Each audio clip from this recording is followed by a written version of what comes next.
आज हम हिंदी दिवस के इतिहास, आवश्यकता एवं महत्व के बारे में चर्चा करेंगे। प्रतिवर्ष 14 सितंबर को हिंदी दिवस के रूप में मनाया जाता है। इतिहास 14 सितंबर 1949 को संविधान सभा ने हिंदी को संघ की राजभाषा के रूप में स्वीकार किया था। इस दिन की स्मृति में हर साल 14 सितंबर को हिंदी दिवस मनाया जाता है। हिंदी दिवस को मनाने की आवश्यकता एवं महत्व। हिंदी केवल भाषा नहीं है, यह हमारी सांस्कृतिक एवं राष्ट्रीय एकता का प्रतीक है। लेकिन संविधान लागू होने के 74 वर्षों बाद भी हिंदी को पूर्ण रूप से राजभाषा का दर्जा नहीं मिला है। किन्हीं कारणों से आज भी कुछ लोग हिंदी को राजभाषा के रूप में स्वीकार नहीं करना चाहते। इसलिए हिंदी का प्रचार प्रसार आवश्यक है, ताकि सभी देशवासी हिंदी भाषा के महत्व को समझ सकें। हिंदी दिवस के माध्यम से देशवासियों को विभिन्न क्षेत्रों में हिंदी भाषा का अधिक से अधिक प्रयोग करने के लिए प्रोत्साहित किया जाता है। विशेषकर वो लोग जो अंग्रेजी भाषा से प्रभावित हैं, उन्हें हिंदी भाषा का महत्व समझाने और हिंदी भाषा का प्रयोग करने के लिए प्रेरित करने का प्रयास किया जाता है।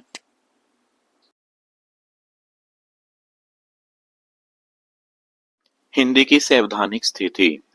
संविधान के अनुच्छेद 343 के भाग 1 के अनुसार संघ की राजभाषा हिंदी और लिपि देवनागरी होगी। लेकिन जब संविधान लागू हुआ तब देश इस स्थिति में नहीं था कि हिंदी को तुरंत प्रभाव से राजभाषा के रूप में लागू किया जा सके। इसका कारण यह था कि स्वतंत्रता से पहले राजभाषा अंग्रेजी थी और सहभाषा उर्दू। यानी संविधान लागू होने से पूर्व राज कार्यों के लिए या तो अंग्रेजी भाषा का प्रयोग किया जाता था या उर्दू भाषा का। इसके अतिरिक्त देश के कुछ राज्य हिंदी को राजभाषा के रूप में स्वीकार करने को तैयार नहीं थे। वे हिंदी को राजभाषा का दर्जा दिए जाने का विरोध कर रहे थे। इन परिस्थितियों में हिंदी के लिए राजभाषा के रूप में अंग्रेजी का स्थान लेना आसान नहीं था।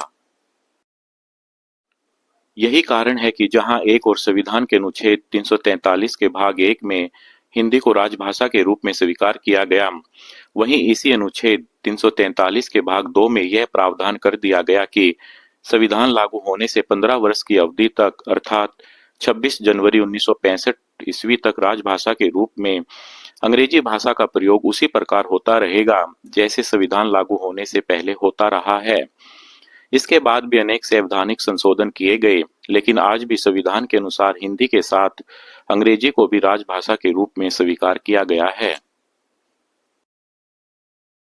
वर्तमान में हिंदी की संवैधानिक स्थिति। राजभाषा की दृष्टि से वर्तमान में संवैधानिक अधिनियम 1976 को लागू किया गया है। इस अधिनियम के अनुसार भाषा की दृष्टि से पूरे देश को 3 भागों में बांटा गया है। क क्षेत्र में बिहार, हरियाणा, हिमाचल प्रदेश, मध्य प्रदेश, छत्तीसगढ़, झारखंड, उत्तराखंड, राजस्थान, उत्तर प्रदेश, अंडमान और निकोबार द्वीप समूह एवं दिल्ली को शामिल किया गया है।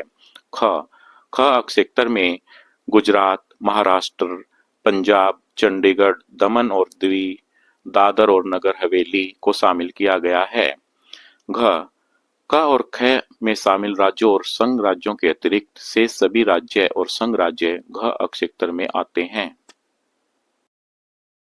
क क्षेत्र में शामिल राज्यों एवं संघ राज्यों के साथ पत्राचार आदि के समय संघ सरकार हिंदी भाषा का प्रयोग करेगी। ख क्षेत्र में शामिल राज्यों एवं संघ राज्यों के साथ पत्राचार आदि हिंदी एवं अंग्रेजी दोनों भाषाओं में किया जा सकता है। घ क्षेत्र में शामिल राज्यों एवं संघ राज्यों के साथ पत्राचार अंग्रेजी भाषा में किया जाएगा। अनुच्छेद 351 हिंदी भाषा के विकास के लिए निर्देश। संघ का यह कर्तव्य होगा कि वह हिंदी भाषा का प्रसार बढ़ाए एवं उसका विकास करे।